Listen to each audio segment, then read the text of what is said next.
بسم اللہ الرحمن الرحیم اللہ کے نام سے جو رحمان اور رحیم ہے۔ وَلَقَدْ يَسَّرْنَا الْقُرْآنَ لِلذِّكْرِ فَهَلْ مِن مُدَّكِرٍ، ہم نے اس قرآن کو نصیحت کے لیے آسان ذریعہ بنا دیا ہے، پھر کیا ہے کوئی نصیحت قبول کرنے والا؟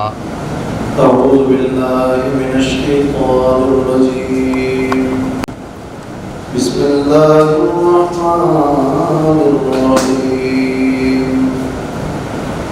الذین ان مکناہم فی الارض اقاموا الصلاة وآتوا الزکاة وآمروا بالمعروف ونہوا عن المنکر وَلِلَّهِ عَاقِبَةُ الْأُمُورِ۔ یہ سورۃ الحج کی آیت نمبر 41 ہے۔ اس سے پہلے جہاد فی سبیل اللہ کا عنوان تھا اور بتایا گیا کہ اللہ تبارک و تعالیٰ کی مدد ان لوگوں کے ساتھ ہے جو اللہ کے دین کی مدد کرتے ہیں۔ اب ان آیات میں مجاہدین کا آئندہ کا پروگرام ذکر ہو رہا ہے اور جہاد کا جو مقصد ہے اس کا ذکر ہو رہا ہے کہ جب وہ غلبہ حاصل کرتے ہیں اور اللہ تبارک و تعالیٰ انہیں جہاد کے نتیجے میں حکومت اور طاقت عطا فرماتا ہے تو ان کا پروگرام یہ ہوتا ہے کہ وہ معاشرے کے اندر ان کا ذاتی کردار، ان کا معاشی کردار، ان کا سیاسی کردار نہایت ہی پاکیزہ ہوتا ہے اور معاشرے کے اندر وہ نیکی کو پروان چڑھاتے ہیں، نماز قائم کرتے ہیں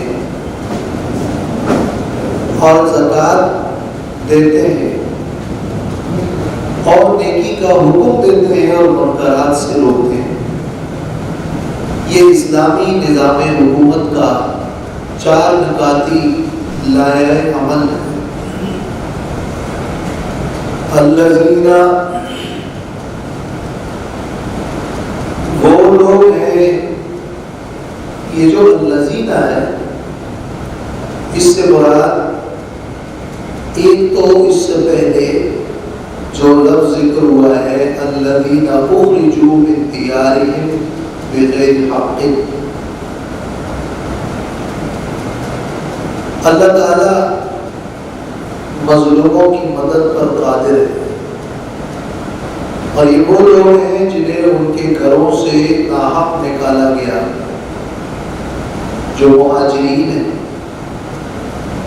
تو الذین، یہ مہاجرین وہ لوگ ہیں، ان مکناہم فی الارض، اگر ہم انہیں طاقت دیں گے، اگر ہم انہیں طاقت دیں گے زمین میں، اقاموا الصلاۃ، تو وہ نماز قائم کریں گے، وہ نماز قائم کرتے ہیں، وآتوا الزکاۃ، اور زکوٰۃ دیں گے، وآمروا بالمعروف، اور حکم دیں گے نیکی کا، ونہوا عن المنکر، اور روکیں گے برائی سے، منکرات سے۔ یہ مہاجرین کی صفات، اس میں اس طرف اشارہ ہے کہ مہاجرین کی سیرت عظیم الشان ہے، اس لیے تفسیر مدارک میں امام نصفی نے لکھا ہے کہ وہ اخبار من اللہ عما ستکون علیہ سیرت المہاجرین، اس آیت میں خبر دی گئی ہے مہاجرین کی سیرت کے بارے میں۔ مہاجرین صحابہ کرام وہ لوگ ہیں جو نماز قائم کرتے ہیں، ہیں، جو زکوٰۃ دیتے ہیں اور جو نیکی کی دعوت دیتے ہیں اور برائی سے روکتے ہیں۔ اور آگے لکھا ہے کہ وفی دلیل صحت امر الخلفاء الراشدین، خلفاء راشدین کی حکومت کی صحت کی اس آیت میں دلیل ہے، اس لیے کہ اللہ تعالیٰ نے انہیں تمکین عطا فرمایا، انہیں نفاذ حکومت عطا کی سیرت عادلہ کے ساتھ۔ تو خاص طور پر اور اولی طور پر تو مراد اس سے وہ مہاجرین عظیم الشان لوگ ہیں، مگر بعد میں جیسے کہ حسن بصری سے مروی ہے کہ پوری امت محمدیہ کی یہ خصوصیت ہے کہ جب انہیں طاقت ملتی ہے، انہیں غلبہ ملتا ہے، انہیں قوت ملتی ہے تو اپنی قوت کو نیکی میں صرف کرتے ہیں۔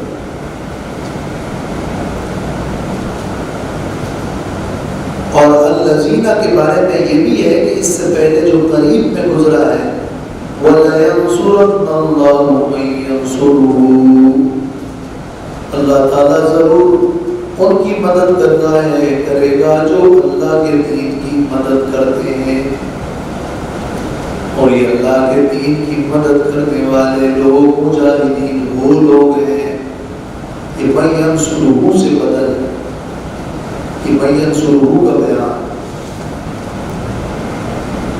وَلِلَّهِ عَاقِبَةُ الْأُمُورِ، اور اللہ ہی کے لیے تمام امور کا انجام ہے۔ کیا مطلب؟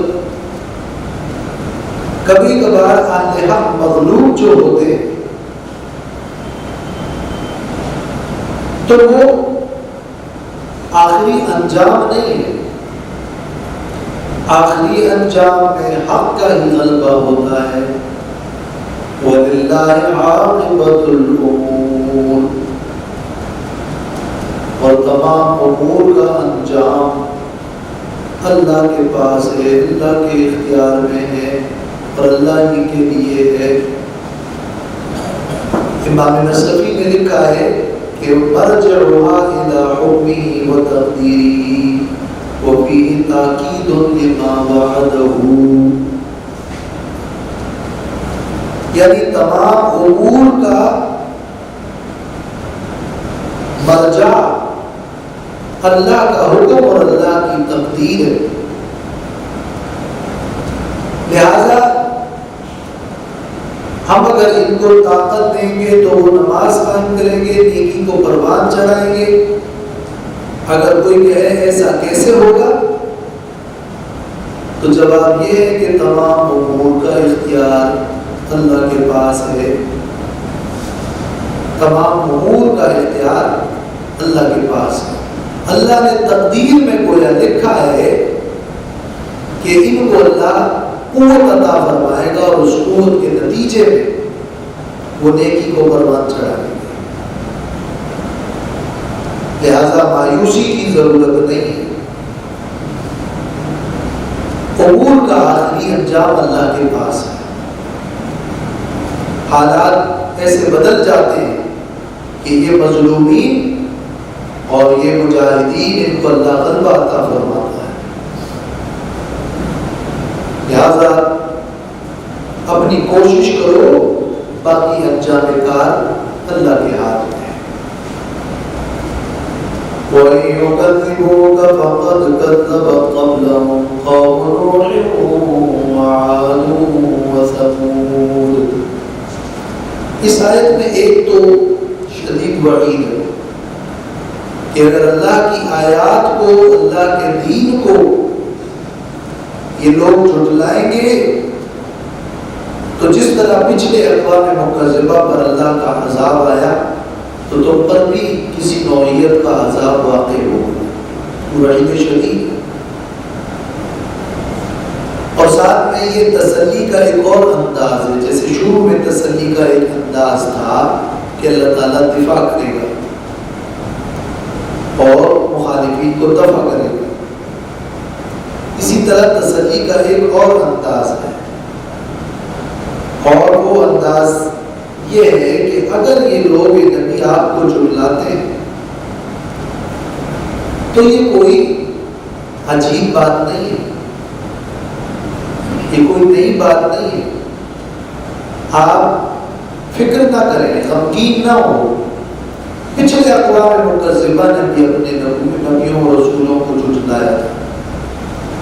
وَإِن يُكَذِّبُوكَ، اگر یہ لوگ آپ کو جھٹلائیں گے، فَقَدْ كَذَّبَتْ، فقط یعنی فلا تحزن، بس آپ غمگین نہ ہو، اس لیے کہ تحقیق کے ساتھ کذبت قبلہم قوم نوح، جھٹلایا تھا ان سے پہلے قوم نوح نے، وعاد و ثمود، اور عادیوں اور سمودیوں نے.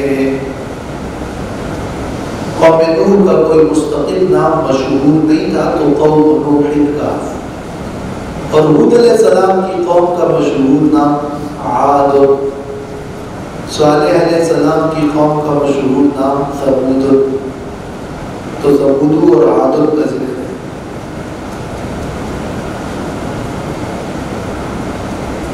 اور کذبت کا جو یہ فعل ہے یہ مؤنث ہے. آگے جو قوموں ہے، وہ قوم فاعل اس میں جمع، اس میں جمع کے بارے میں یہ ہے کہ یجوز تذکیر و تانیث.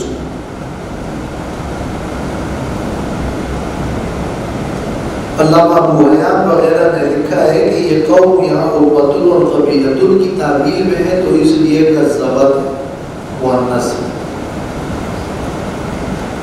وقوم ابراہیم وقوم لوط، اور قوم ابراہیم نے اور قوم لوط نے، ابراہیم علیہ السلام اور لوط علیہ السلام کی قوم نے بھی اس سے پہلے جھٹلائے اپنے نبیوں کو. واصحاب مدین، اور مدین والوں نے قوم شعیب نے کہا، اس لیے کہ اصل مکذبین یہی مدین والے تھے. اہل الایکہ اجنبی لوگ تھے.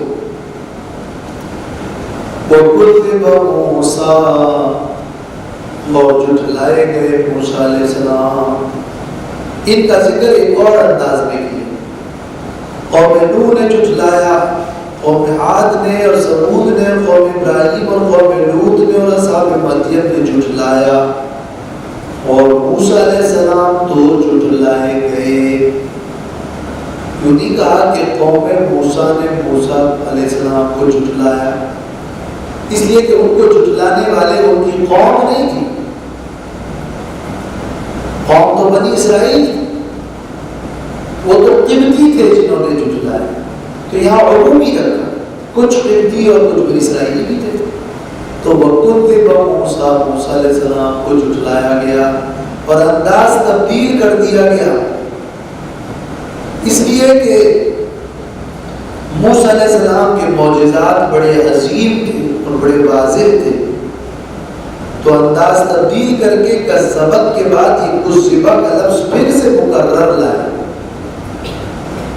پوری یہودی قوم اس کے پیچھے، اور موسیٰ علیہ السلام کی جو نمایاں خصوصیات ہیں وہ تو ظہر من الشمس ہے. تو ان کا انداز یہاں ایک اور انداز ہے. فَأَمْلَيْتُ لِلْكَافِرِينَ، تو میں نے مہلت دی کافروں کو. ثُمَّ أَخَذْتُهُمْ، پھر میں نے ان کو پکڑا. لہٰذا میرے پکڑنے کا انداز یہ ہوتا ہے کہ میں مہلت دیتا ہوں اور پھر پکڑتا ہوں. وَكَيْفَ كَانَ نَكِيرٌ، تو کیسا ہوا میرا عذاب، یعنی کتنا سخت تھا میرا عذاب اور میری پکڑ، جن کے واقعات قرآن میں جا بجا مذکور ہے. غرض یہ کہ فَكَأَيِّن مِّن قَرْيَةٍ أَهْلَكْنَاهَا وَهِيَ ظَالِمَةٌ فَهِيَ خَاوِيَةٌ عَلَىٰ عُرُوشِهَا. بس کتنی بستیاں تھی أَهْلَكْنَاهَا، جن کو ہم نے ہلاک کر دیا.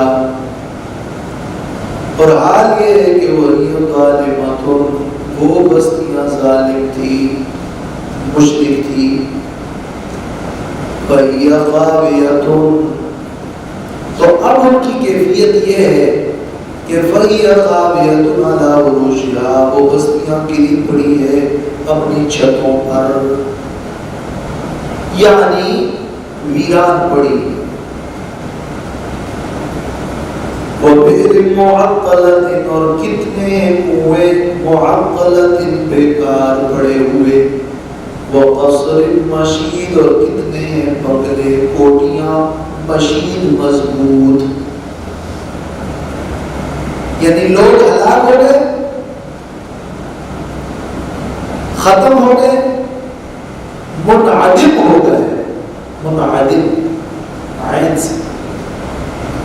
اور ان کے جو بستیاں تھیں, جو کنویں تھے, جو محلات تھے, وہ سارے منہدم ہو گئے. ہاں کیسے؟ تو لوگ تو منہدم بھی کیا کہ منعدم ہو گئے, اور بستیاں ان کی منہدم ہو گئی.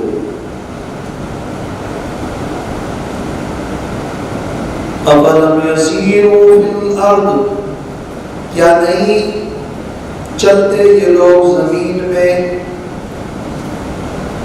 فَتَكُونَ لَهُمْ قُلُوبٌ يَعْقِلُونَ بِهَا کہ ہو ان کے لیے دل جس سے وہ سمجھیں, اور آذان يَسْمَعُونَ بِهَا یا ایسے کان جس سے وہ سنیں. کہ یہ لوگ نہیں چلتے اپنے جسم اور اپنی فکر کے ساتھ, جسم کے ساتھ نہیں اور فکر کے ساتھ, کیا وہ نہیں چلتے؟ یہ چلنا اور یہ سیر بے ابدانہم بھی ہے اور بے فکرہم بھی. تو گویا کہ غور کرنا چاہیے, چلنا چاہیے, دیکھنا چاہیے. فَإِنَّهَا لَا تَعْمَى الْأَبْصَارُ وَلَكِنْ تَعْمَى الْقُلُوبُ الَّتِي فِي الصُّدُورِ اس لیے کہ آنکھیں اندھی نہیں ہوتی نہ سمجھنے والوں کی, جو نہیں سمجھتے ان کی آنکھیں اندھی نہیں ہوتی. وَلَكِنْ تَعْمَى الْقُلُوبُ الَّتِي فِي الصُّدُورِ اور لیکن اندھے ہوتے ہیں وہ دل جو سینوں کے اندر ہے.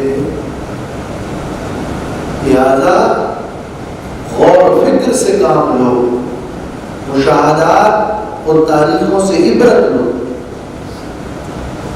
امام ابن کثیر نے لکھا ہے کہ ابن ابی دنیا کی کتاب التفکر میں ہے کہ اللہ تعالیٰ نے موسیٰ علیہ السلام کو وحی کی کہ یا موسیٰ اتخذ نعلین من حدید وعصا, اے موسیٰ لوہے کے جوتے لے اور لاٹھی لے, لوہے کے جوتے اور لاٹھی, اور پھر زمین میں چلے, سیر کرے. ثم اطلب الآثار والعبر پھر آثار, نشانات اور عبرتیں حاصل کرتے رہو.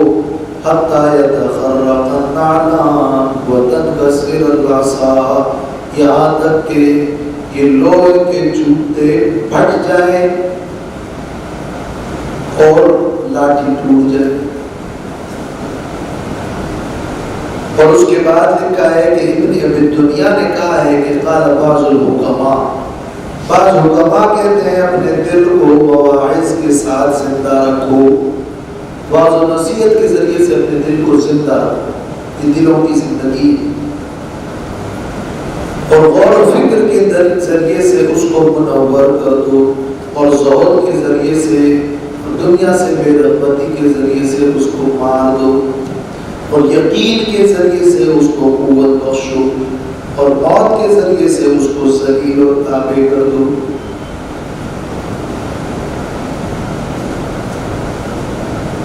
تو گویا کہ انسان کو ہمیشہ غور و فکر کر کے سوچنا چاہیے اور عقل مندوں کی بات سننی چاہیے. اسی کے نتیجے میں انہیں کامیابی ملے گی. وَيَسْتَعْجِلُونَكَ بِالْعَذَابِ وَلَنْ يُخْلِفَ اللَّهُ وَعْدَهُ اس آیت میں عذابوں کا انکار کرنے والوں کے ایک شبے کا ازالہ ہے. کوئی کہے کہ عذاب آ تو نہیں رہا، دیکھو ہم نے یہ کیا اتنی اس میں تاخیر ہو رہی، عذاب آ نہیں رہا، لے آؤ نا عذاب، کہاں ہے عذاب؟ تو فرمایا کہ جلدی عذاب نہ آنے کا یہ مطلب نہیں ہے کہ عذاب کا وجود نہیں اور عذاب ہوگا نہیں اور سزا ملے گی نہیں۔ وَيَسْتَعْجِلُونَكَ بِالْعَذَابِ، اور وہ تو آپ سے جلدی مانگتے ہیں، جلدی طلب کرتے ہیں عذاب۔ وَلَن يُخْلِفَ اللَّهُ وَعْدَهُ، ہرگز خلاف نہیں کرے گا اللہ اپنے وعدے کے۔ اللہ تعالیٰ وعدے کے خلاف نہیں کرتا ہے۔ ہاں اللہ تعالیٰ معاف کرتے اور عذاب دور کرتے تو یہ ہو سکتا ہے، لیکن یہ مشروط بالعفو، یہ مقام وعید ہے، تو مقام وعید میں اس شرط کا ذکر نہیں کیا، ورنہ معاف کر دے تو عذاب ہٹ سکتا ہے۔ ورنہ اللہ نے جو وعدہ کیا ہوتا ہے اس وعدے کا اللہ خلاف نہیں کرے گا۔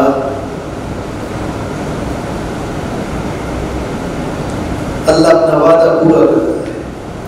ابن کثیر نے ابی عمرو بن العلاء سے نقل کیا ہے کہ عرب کے لوگ وعدے سے پھر جانے کو تو برا سمجھتے ہیں، ایعاد کے لفظ سے پھر جانے کو کرم سمجھتے ہیں۔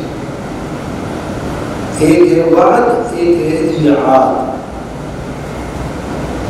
ایک ہے وعدتم، ایک ہے اوعدتم۔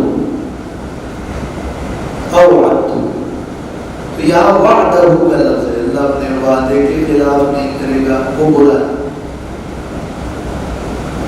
اور جو ایعاد ہے اور سزا اور عذاب ہے، اس کو اگر اللہ معاف کر دے تو یہ تو اللہ تعالیٰ کا کرم ہوتا ہے۔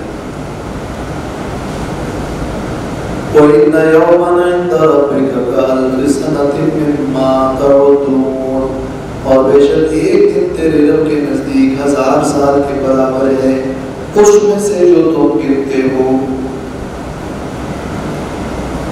تم جو گنتی کرتے ہو اس کے مطابق 1000 سال تمہارے رب کے نزدیک ایک دن کے برابر۔ اس جملے کا یہاں کیا لنک ربط ہے اور کیا معنی ہے؟ بہت سے مفسرین فرماتے ہیں کہ قیامت کا دن مراد ہے، قیامت کا دن 1000 سال کے برابر ہے، لہذا اس دن کا عذاب مانگنا بے وقوفی اور کم عقلی ہے۔ تم عذاب مانگتے ہو، اللہ اپنے وعدے کے خلاف نہیں کرے گا۔ وہ دن ایک دن آنے والا ہے جس میں سزا ملے گی، اور وہ ایسا دن ہے کہ جو 1000 سال کے برابر ہے۔ اور بعض صورتوں میں اس دن کی مزید کثرت اور مزید زیادہ مقدار جو بتائی گئی ہے وہ مختلف لوگوں کے حالات کے حساب سے۔ اس کا دوسرا مطلب یہ ہے کہ عذاب کا جو دن ہے وہ 1000 سال کے برابر ہے۔ تم عذاب کو مانگتے ہو، 1000 سال میں تم جو کچھ کرتے ہو اور بناتے ہو، ایک دن کا عذاب آئے گا نا، سب ختم، سب آیا ہو جائے گا۔ عذاب تو اللہ کا اتنا خطرناک ہے کہ تم جتنا کام 1000 سال میں کرو گے، ایک ہی بار عذاب کے اندر سب ختم ہو جائے گا۔ تو عذاب کا ایک دن تمہارے 1000 سال کے برابر ہے۔ تیسرا مطلب یہ یعنی اللہ تعالیٰ جلدی نہیں کرتا۔ تمہارے نزدیک تو 1000 سال ہوتے ہیں، لیکن وہ 1000 سال اللہ کے حلم بردباری کی نسبت سے وہ ایک دن، اللہ کی بردباری کی نسبت سے وہ ایک دن۔ تم سمجھتے ہو تاخیر ہو گئی، مگر وہ تاخیر اللہ کی نسبت سے تاخیر نہیں ہوتی۔ تمہارے 1000 سال مگر اللہ رب العالمین کا علم کی نسبت سے وہ ایک دن۔ وَكَأَيٍّ مِّن قَرْيَةٍ أَمْلَيْتُ لَهَا وَهِيَ ظَالِمَةٌ ثُمَّ أَخَذْتُهَا، اور کتنی بستیاں ہیں جن کو میں نے مہلت دی اور آنی ہے کہ وہ ظالم بستیاں تھیں، پھر میں نے ان کو پکڑ لیا۔ وہ پچھلی بستیوں والے بھی اسی طرح استعجال اور استہزاء کرتے تھے، وہ بھی عذاب جلدی مانگتے تھے۔ وہ بھی مذاق اڑاتے تھے. وَإِلَيَّ الْمَصِيرُ، اور خاص میری طرف واپسی ہے اور خاص میری طرف بھی لوٹنا